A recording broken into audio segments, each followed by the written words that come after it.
ఇన్‌స్టంట్‌గా prepare చేసుకుని tomato నిల్వ పచ్చడి చేసేసుకుందామా? దీనికోసం అర కేజీ దాకా టమాటాలను శుభ్రంగా కడిగేసుకొని మీడియం సైజ్ ముక్కలుగా కట్ చేసుకోండి. తర్వాత స్టవ్ వెలిగించుకున్న బాండీలో ఒక టేబుల్ స్పూన్ నూనె, ఈ టమాటా ముక్కలన్నీ దాంట్లోకి వేసుకోండి.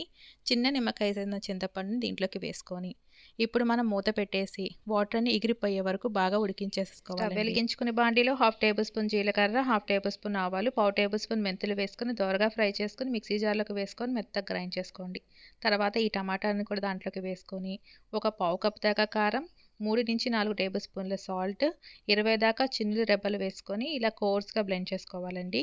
పోపు కోసం బాండీలో 50 గ్రాముల దాకా పప్పుల నూనె వేసుకోండి. దీంట్లోనే పోపు దినుసులు, పసుపు, 5-6 చిన్నులు రెబ్బలు, దీంట్లోనే 5 ఎండుమిరపకాయలు, గుప్పెడంత కరివేపాకు, చిటికెడంత ఇంగువ వేసుకోండి. ఇవన్నీ కూడా బాగా వేగిపోయాక టమాటా పేస్ట్ అంతా కూడా దీంట్లోకి వేసుకొని బాగా మిక్స్ చేసేసుకొని ఎయిర్ టైట్ కంటైనర్‌లో ప్రిజర్వ్ చేసుకుంటే నెల పాటు ఫ్రెష్‌గా టేస్టీగా ఉంటుంది.